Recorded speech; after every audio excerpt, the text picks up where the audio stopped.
Thank you so much, Shannon.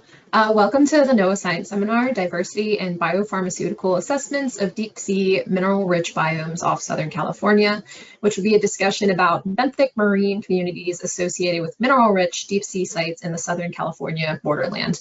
The seminar series is co-hosted by NOAA Ocean Exploration and the NOAA Central Library. My name is Logan Klein, and I am a Knauss Marine Policy Fellow working at NOAA Ocean Exploration and the Science and Technology and Outreach and Education divisions.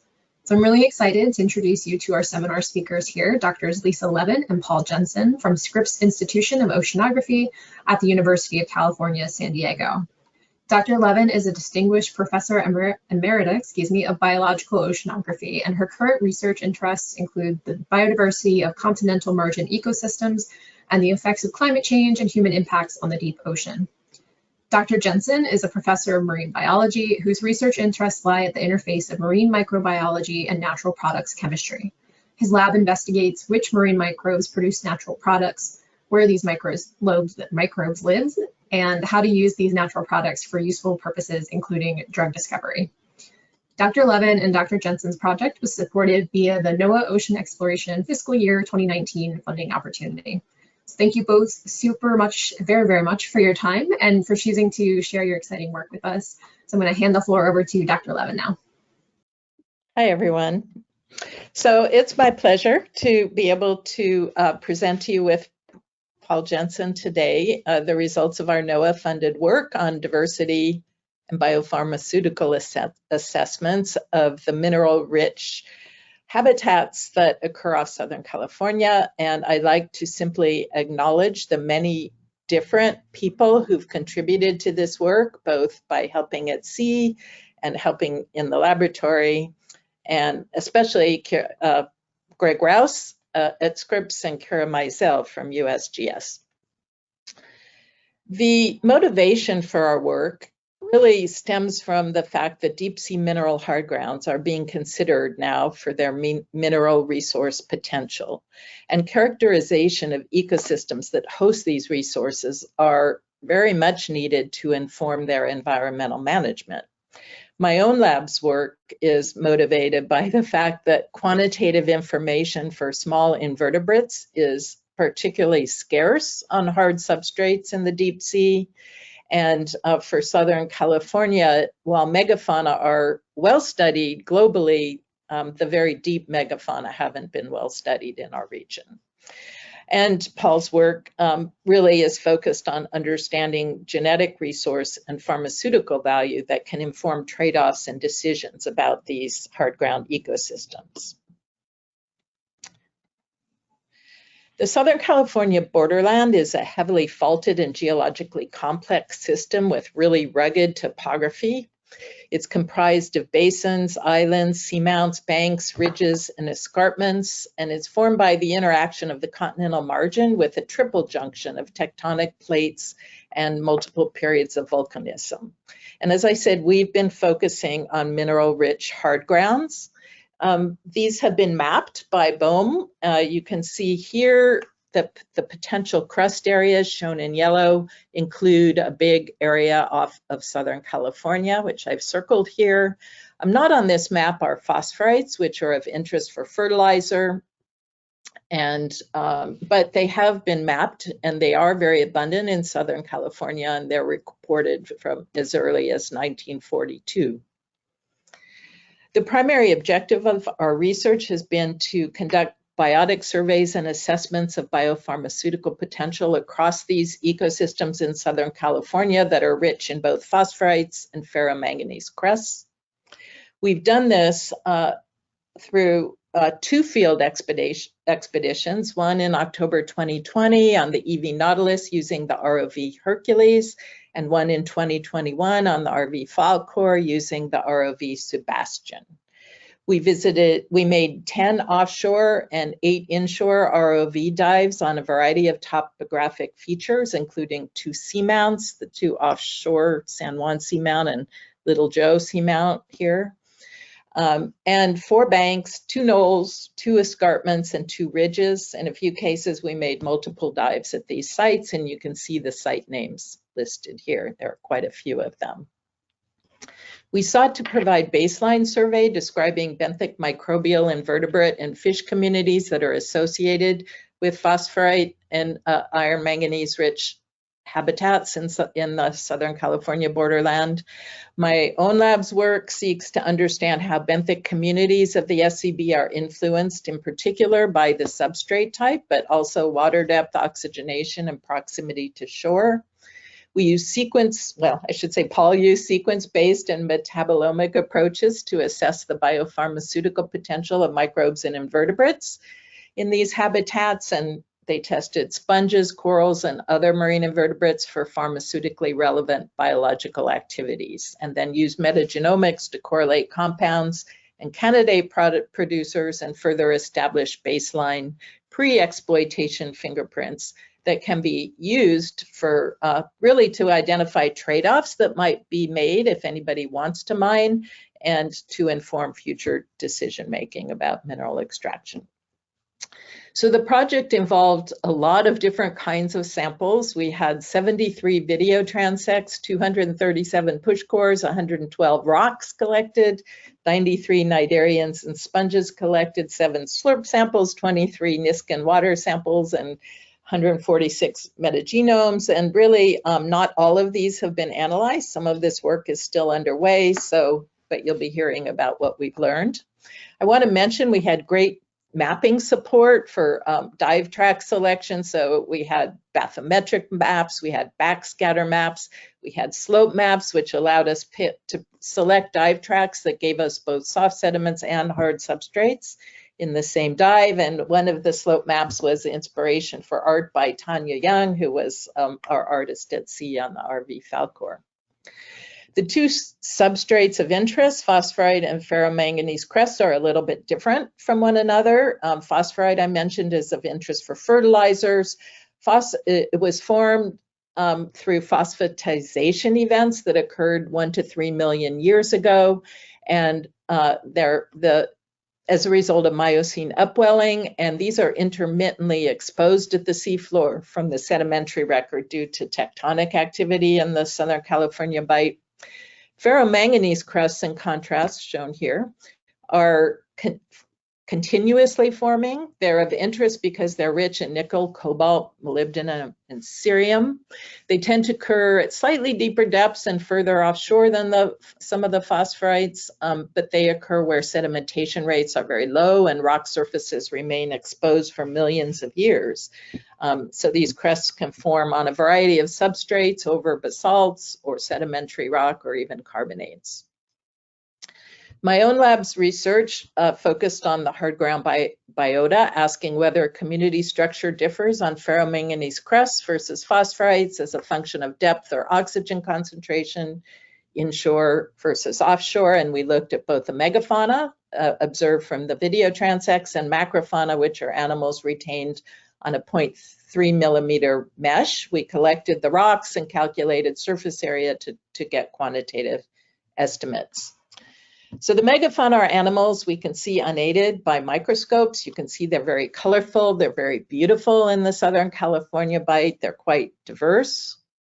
And these are the habitats that they occur on. These are sort of pictures of what our mineral-rich hard ground habitats look like.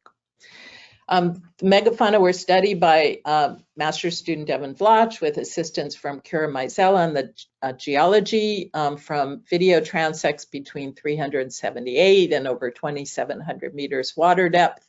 And these really extended knowledge of the region's megafauna to greater depths than had been before. Lots of individuals were studied, 148 taxa were found. The dominant taxon by far, comprising nearly half of the animals, were echinoderms. Many of them belong to these two brittle stars, Ophiacantha diplasia and an unidentified ophiuroid species. But we also had really abundant octocorals, pink urchins, and brazingid asteroids. And for those of you who are interested in what's here, Devin has produced a really nice photographic atlas, a taxonomic guide to all of the fauna that he studied, and that's available. One of the patterns that emerged was really strong heterogeneity within and across sites. all the sites were different from each other, but also each transect at different depths were different from each other, even within one region. And just for example, we had 3 sea cucumbers, Benthidites, Solus, and Pannychia, that were really common at Northeast Bank, but each one had their own depth band. And it was, and if you look at these depths, you'll see that they're not consecutive. They just kind of will have a lot of Benthidites and a lot of Solus, then a lot of Pannychia, then a lot of Solus, and a lot of Pannychia. So it's really strange. It's almost as if they're interfering with one another. We also found really dense ophiuroid bands around 560 to 580, especially on the Patton Escarpment. And you can basically everywhere that there was a bare rock, the rocks would be covered in huge densities of ophiuroids. We're not sure what they're doing there, but this is sort of a common feature of oxygen minimum zone boundary zones. We also found really dense coral and sponge gardens on San Juan Seamount, and you can see some of the many different taxa that we found listed there.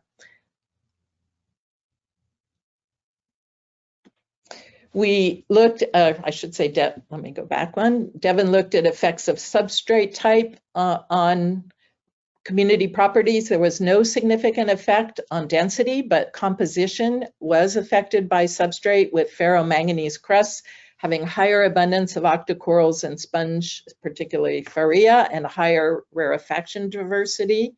So you can see from the curves down here, phosphorites had more pink urchins, Strodulus and Trotus fragilis, more sponges, Abestipluma and hexactinellids, and lower rarefaction diversity than the phosphorites.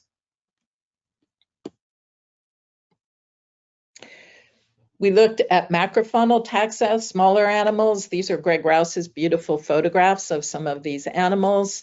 And this work done by a variety of students, and as well as Guillermo Mendoza in the lab. And we've analyzed 83 rocks, some thousands of individuals, and found 437 morphospecies.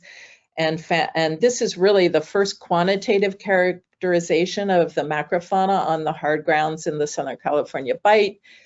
We found, just as with the megafauna, that ferromanganese crusts had faunas had higher diversity than the phosphorite faunas, but the phosphorite faunas had higher density than the ferromanganese crusts, similar to basalts.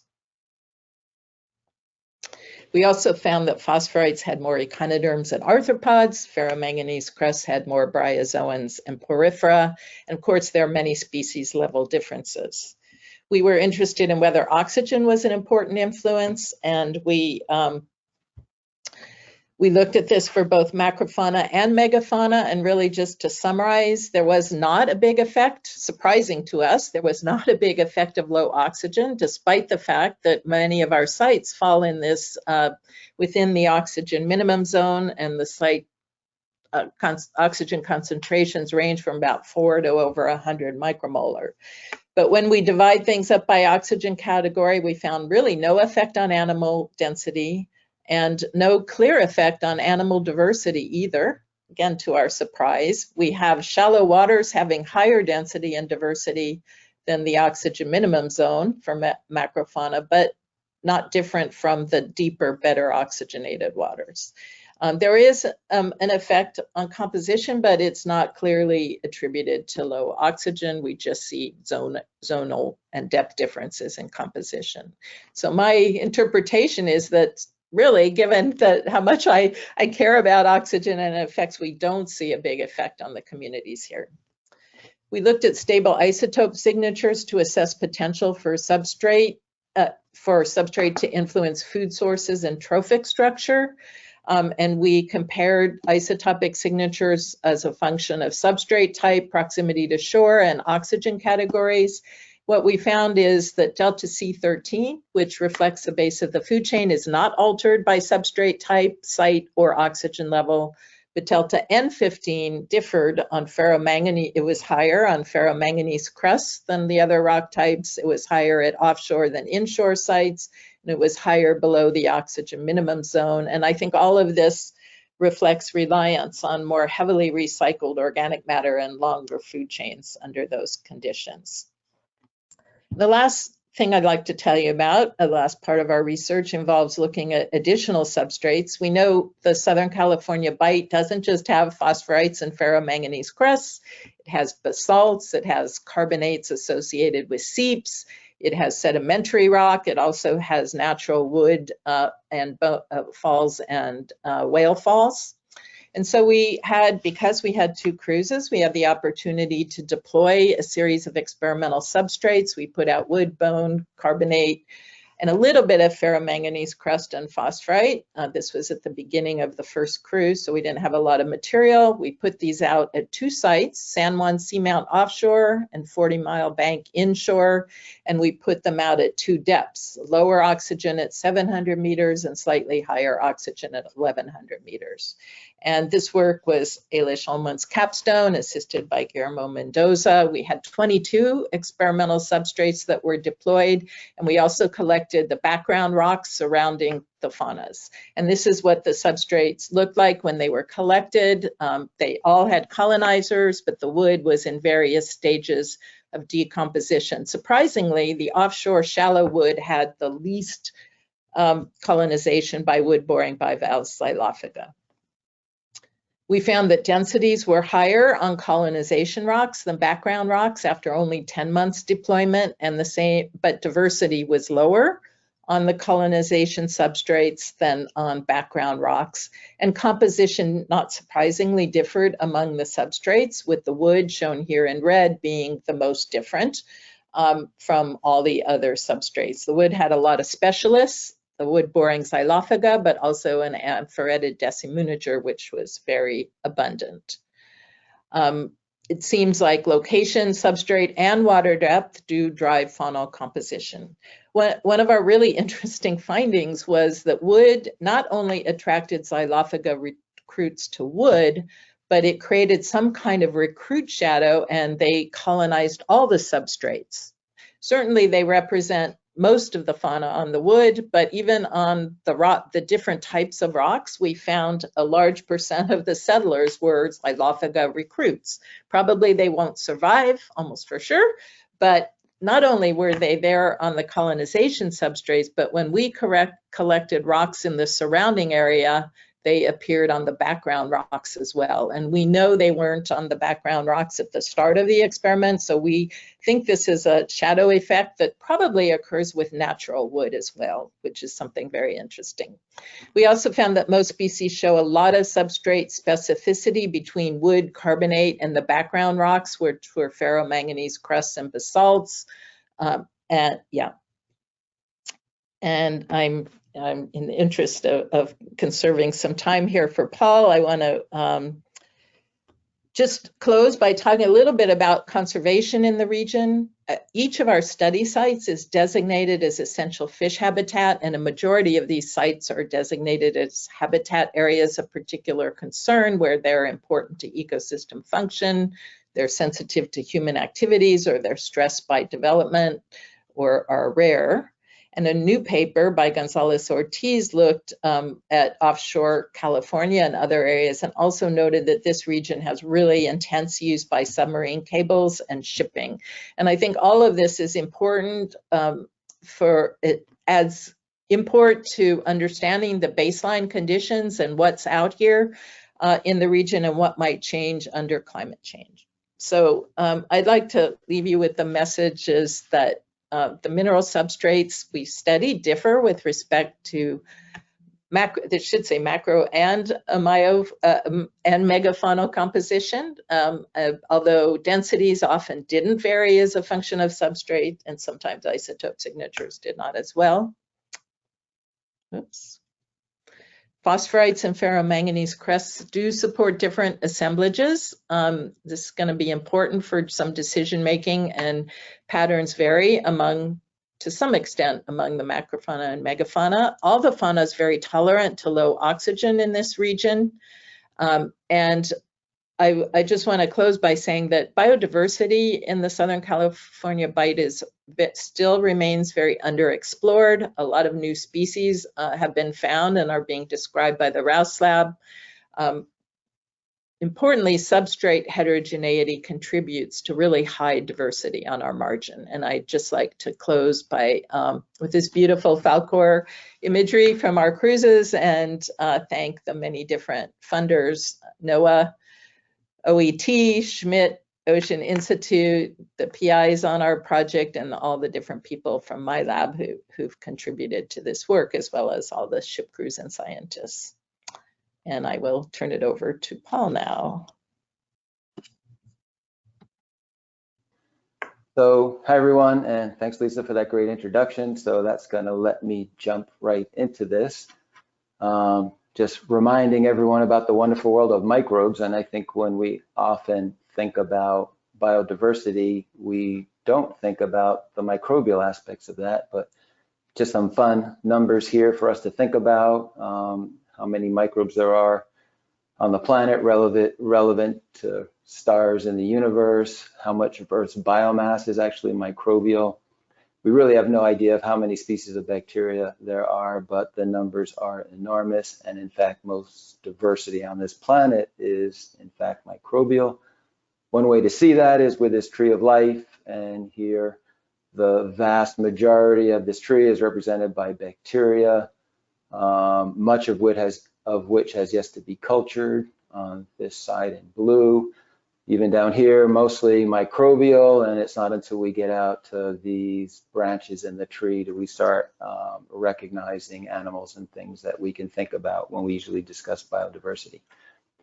So the microbes are plentiful, they're diverse, and they're enormously important, right? They're really major drivers of so many processes on our planet when we think about carbon, nitrogen, phosphorus, silica, iron, elements. These are all cycled via microbes, and they're driving these global biogeochemical processes that are essential to our planet.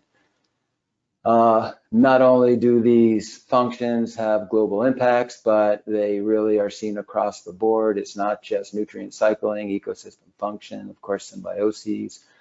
Lots of other roles that microbes play, including making natural products and many of the medicines that we rely on. And that's been an important aspect of what we've been contributing to this study. Okay, so what happens if these mineral-rich areas are mined? What happens to the microbial communities? We have no idea. But of course, we first need some baselines to understand what's out there now, so some comparisons could potentially be made in the future if that was needed. So Lisa already outlined our goals. I'm not gonna go through them again, except to mention that we're largely using culture-independent methods to assess diversity. So that means we're starting with environmental DNA. And from there, we're either using amplicon approach, 16S for bacteria, 18S for microeukaryotes, certain tags for assessing biosynthetic potential. I'll tell you a little more about that. Or we're using metagenomic approaches, which are also allowing us to better understand community function, and especially in regards to natural product biosynthesis. Okay, so when I say biopharmaceutical potential, what I'm really talking about are natural products, and these are also known as secondary metabolites, specialized metabolites. These are organic compounds produced by living organisms. They're not directly involved in normal growth, development, or reproduction. And in fact, most of the way organisms in the ocean communicate with each other and interact with the environment is through the production of these small organic molecules that we call natural products. And so there are many, many functions these molecules play, including as mating signals. And so here's what happens when a male copepod encounters a chemical cue from a female copepod. And so you can see the reaction is dramatic and very specific in favor of increasing concentrations of that chemical cue. And so many other functions for these molecules: defense, quorum sensing, nutrient acquisition, predator-prey interactions.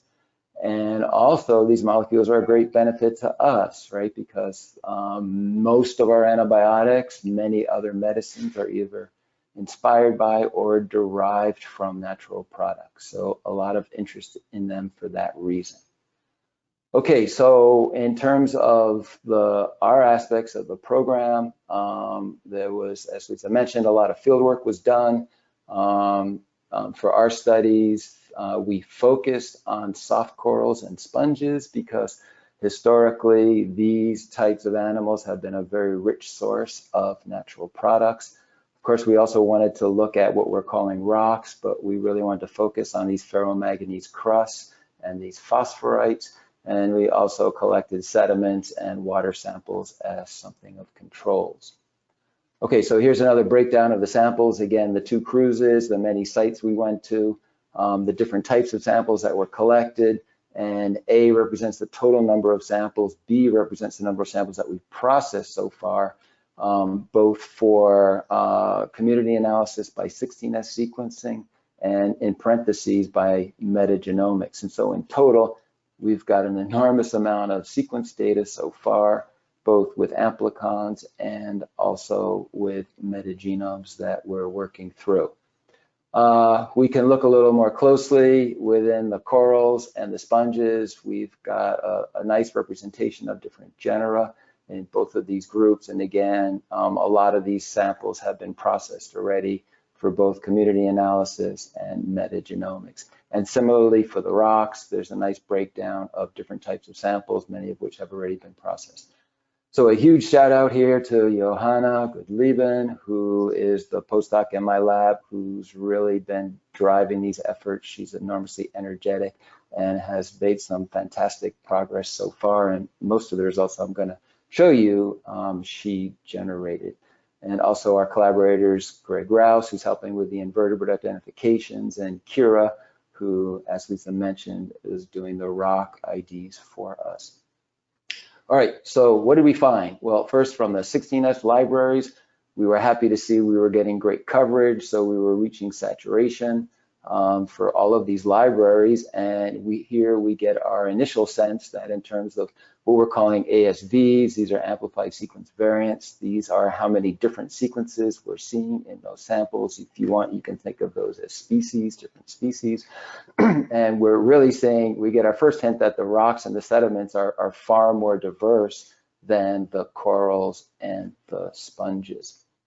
And so if you look at it in this Venn diagram, I personally was shocked to see these results. There are only 33 ASVs shared across all samples.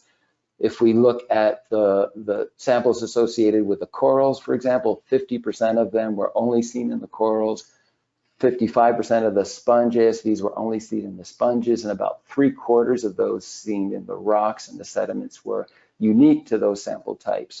So really a very high level of specificity in terms of the different microbial sequences we're seeing in association with these different substrates. So we can look at some more traditional community metrics, diversity metrics. If we look at ASV or species richness, yeah, so the corals and the sponges really very low compared to the rocks and the sediments and even the water. And if we take evenness into account and look at Shannon diversity metrics, we see that those differences are really pronounced even further, with the corals and the sponges being having much lower values than the rocks or the sediments. And so if we then look at beta diversity, pretty interesting. So despite the high level of diversity in those sediments, we can see that they cluster together quite tightly here. So the community, so here in this plot, each circle represents the community, microbial community associated with that sample. And so we can see the sediments are clustering together quite tightly. The rocks, what we're calling rocks, including the minerals, are a little more spread out, but also some pretty good clustering. And then the corals and the sponges really spread out, right? So this is suggesting that there is there are a lot of differences among the different sponge and corals that we've sampled in terms of their community composition. And that suggests there may be some species-specific associations of the microbial communities associated with the different corals and sponge species that were collected. And so in support of that, we can generate one of these upset plots. And here now what we're showing is how the different ASVs are distributed. And here we have the different sponge families. And what we can see is that the vast number of different sequence types that we saw in the sponges were really restricted to individual sponge families. And in fact, some of these families may only have one genus associated with them. So again, evidence of that these sponge communities are very much sponge specific. And we see very few of these, despite the fact that most of these sponges are filter feeding, very few of these are broadly distributed among the sponges. Similar pattern seen with the corals. There's much less diversity in the corals, but once again, a lot of specificity where most of the different ASVs are really restricted to different coral families. Again, and very little sharing across those coral families. If we take a deeper dive into the mineral surfaces, you know, those clustered, we saw they were pretty tightly clustered in the NMDS plot that I showed you. But if we only focus in on those communities associated with the minerals, you can see a really nice separation between the ferromanganese crust and the phosphorites, suggesting that there are in fact microbial communities that are specialized to living on those surfaces.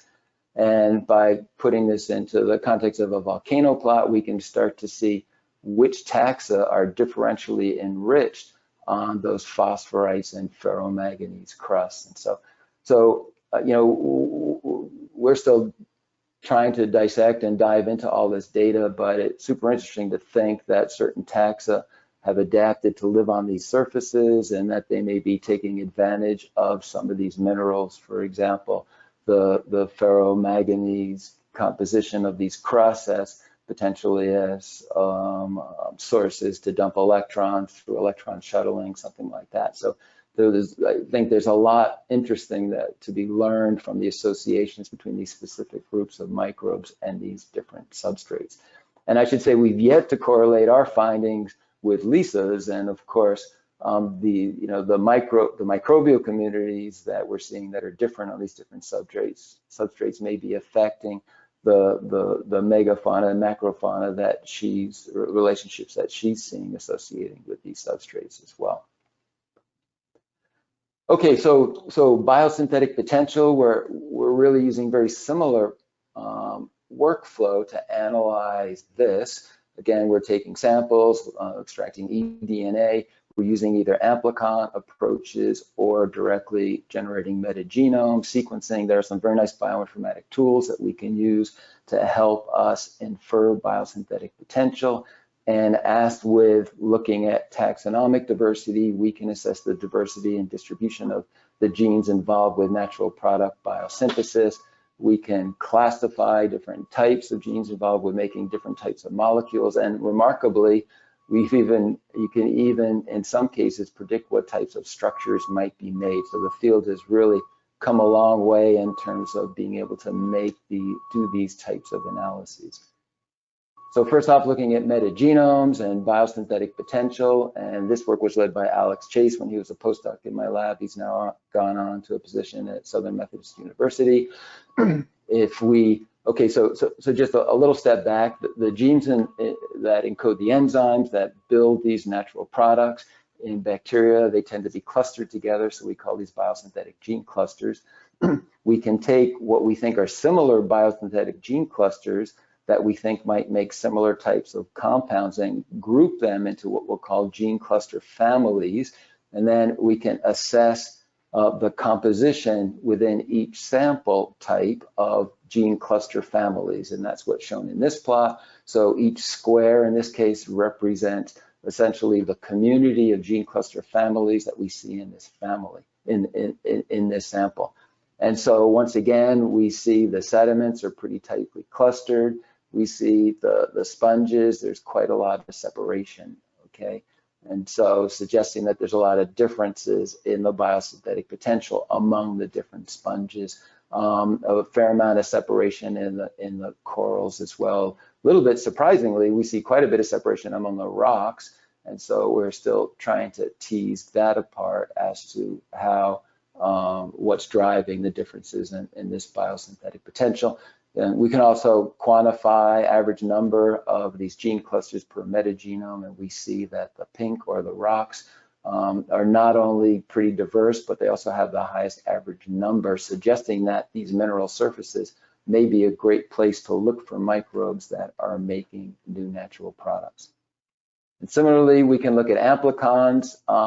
Again, not to get too much into the weeds on this, but we've so far just targeted one type of biosynthetic gene called a polyketide synthase. These account for making a lot of really important polyketide natural products.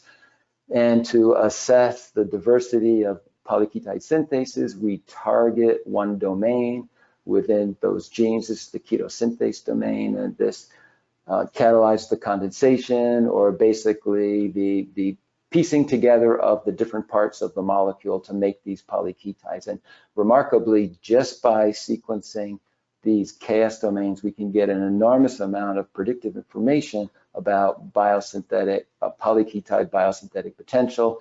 And we made a web tool that we call NAPTOS, and it's the second release that does a really nice job of analyzing these KS sequences for you. So you too, if you have a genome sequence or a metagenome, you can plug it into this web tool and you can get a lot of interesting information about biosynthetic potential for within your sequence data.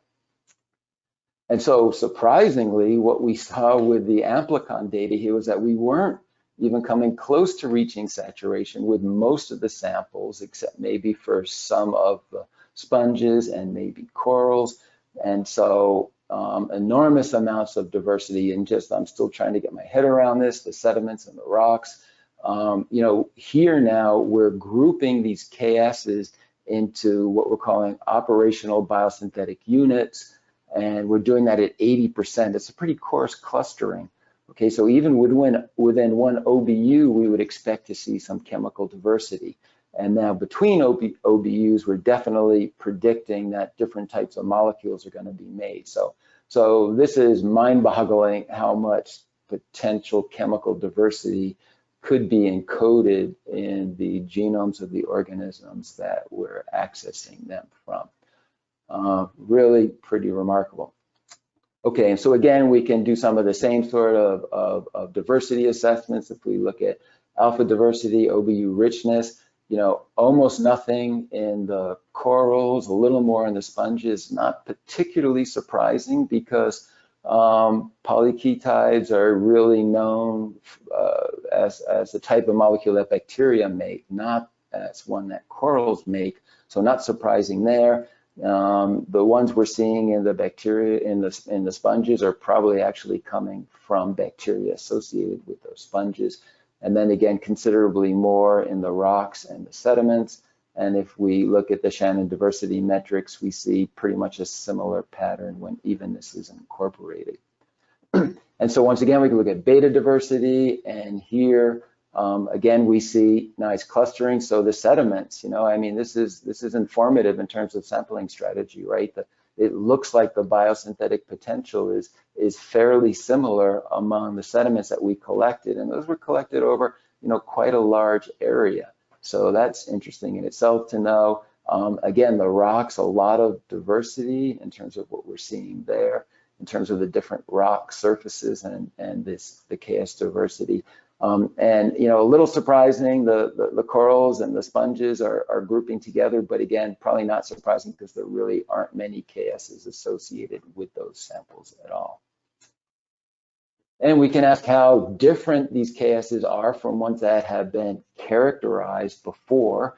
And this is just the percent sequence identity to ones that are known, and the median values are really very low here.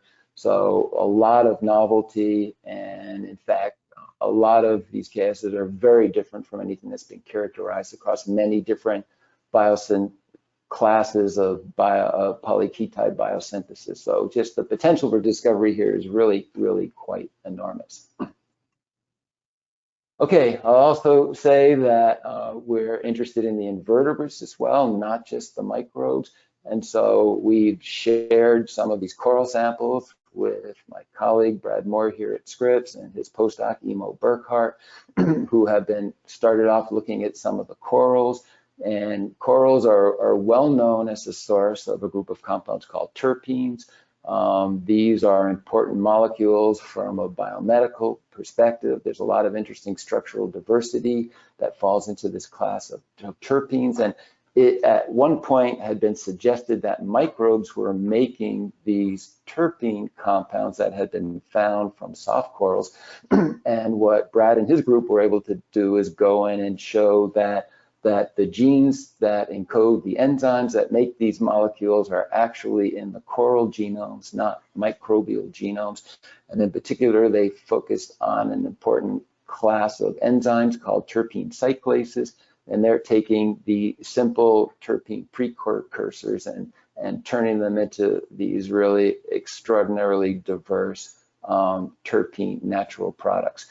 So with that knowledge in hand, they've been sequencing many of these deep sea corals and just discovering a huge wealth of new terpene cyclases. And so what's really nice about this work is they're able to clone and heterologously express these enzymes, and they're able to feed these enzymes with simple terpene precursors, and they're able to assemble these complex molecules in the laboratory. So with just a little bit of tissue sample, it's possible to discover these new enzymes and be able to produce new terpene metabolites in the laboratory, which of course is an important way to address potential supply issues if any of these molecules were to become important in some way. And so the last thing I'll talk about is our metabolomics work. And so here is where we're moving away from potential and actually looking at realized metabolites and what's actually being produced out there. And Gabriel Castro, a talented postdoc in the lab, became interested in this one sponge because it was yellow, and that caught our attention because many of these deep sea sponges are not pigmented, and this one came from the San Juan Seamound, a really biotically rich site that was quite far offshore. And in analyzing extracts from this sponge, what Gabriel noticed was that one of the peaks in his HPLC chromatogram had a UV visual spectrum that was a very close match to a compound called alpha lipomycin. And so alpha lipomycin is a microbial antibiotic. The structure is shown here. It's produced by a Streptomyces. And we said, wonder if a microbe might be making this molecule, except the molecule that Gabriel found is different because the mass spectrum has a characteristic isotopic signature of a brominated metabolite. And so this is a common hallmark of marine natural products to have bromine incorporated or other halogens incorporated into the molecule. So we knew it was a different molecule, but we predicted that it was in this lipomycin class. And so with the idea that a microbe might be making it, we generated a metagenome, assembled bacterial genomes from the metagenomic data, and sure enough, within one of the mags, there was a gene cluster that really matched quite perfectly what would be the structure that Gabriel has predicted for this molecule. So there's a halogenase to account for the bromination, there's a glycosyltransferase to account for the sugar, and there are the polyketide synthase and PKS and non-ribosomal peptide synthetase parts that we would predict to assemble the rest of the molecule. So this match was looking really great, but if it is a microbial source for this molecule, you would expect that this mag would be relatively abundant in the sponge. So going back to the community data for that sponge, this mag actually represents 21% of the population. So this sponge is highly enriched in this one taxon, which contains this gene cluster. So certainly could account for the yellow pigment. So why there's this microbe is producing a yellow pigment and how that might benefit the sponge or the interaction remains unknown. The challenge that we're faced with is that there wasn't enough material to confidently resolve the structure by NMR. So Gabrielle has been on a courageous effort to try and obtain more material by contacting lots of people, possibly even some people on this call. And we've been really thrilled with the response. There's been a lot of people helping in this effort on their cruises and their sub-ROV dives, keeping their eye out to try to find another handful of this sponge, which is all we really need for Gabrielle to get the structure, and then hopefully we can complete this story, which we're really excited about. It's been a great project that he's developed from this one sponge. So I'll just close out by saying that we've really been privileged to work on this project, and there's just a lot of excitement in the diversity that we're finding out in these habitats. Really shocked with the levels of diversity and how different sample types differ from each other to an extent that I wouldn't really have predicted, since everything's really bathed in seawater. So you would think that there would be a lot of sharing of common seawater microbes among all these samples, and we don't see that much of that. And it just tells us the importance of this type of sampling and why we really need to do more sampling. We obviously haven't been comprehensive in terms of looking at all the organisms. We've only focused on sponges and corals up to now, and I think we'll continue to see these types of different microbiomes as we continue to look at different types of animals. And so it's really been a fun and exciting project, and it's been great. It took a recent picture of my group here at Scripps, and particularly I mentioned Johanna and Gabrielle, who've made large contributions, also Alex Chase and our other colleagues, and Greg and Mira, and these cruises were amazing. And really thanks so much to the Ocean Exploration and Research for supporting this project, and to you for joining in and listening to us tell you about it. Thank you so much, Paul and Lisa. This was fantastic. We do have one question, and so if anyone has any other questions or comments, we would love to hear them. So just put those into the questions box. The first question that we have here is for Lisa, and it was about the taxonomic guide that Devin produced. We're wondering just if we can have some more details on that and where we can find it. Yeah, that taxonomic guide is, there is a web link through Devin's thesis. And I think what we need to do is work with some of our funders to find a more generic way of making it available. But certainly anybody can email me at llevin@ucsd.edu for a copy. I know Devin's still finalizing and working on it a bit, but I'm happy to share the version we have. Yeah, so the best way right now is just to send me an email. Great, thanks so much. I'm not seeing any other questions come in. So let's see. Logan, do you have anything else you'd like to say or close us out, or any questions? Yeah, I actually have a question to ask you both.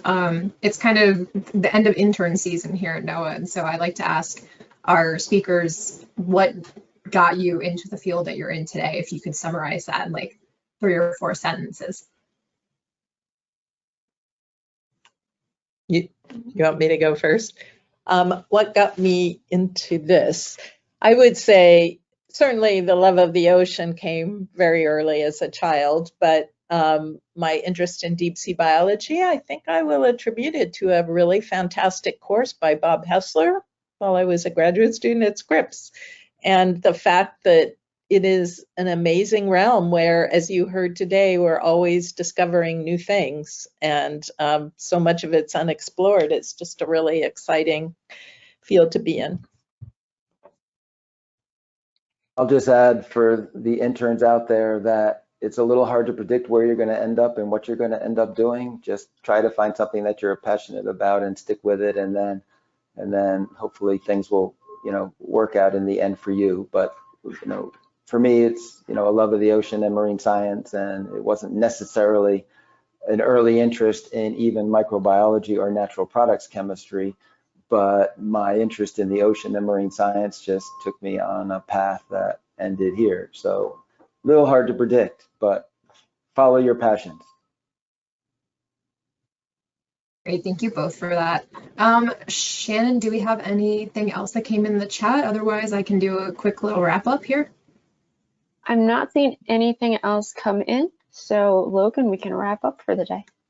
Awesome. Okay, well, thank you both so much for sharing your research with us. And Shannon, thank you so much for facilitating and helping us with all the various technical issues. I wanted to let folks know that the next NOAA Ocean Exploration Seminar that's co-hosted with the NOAA Central Library should be on September 14th at 2 p.m. Eastern Time. And that'll feature Dr. Amanda Evans, who will speak about characterizing paleo landscapes in the northwestern Gulf of Mexico outer continental shelf, excuse me. So make sure you mark your calendars for that, and there will be information coming out about that shortly. All right, thank you, everybody.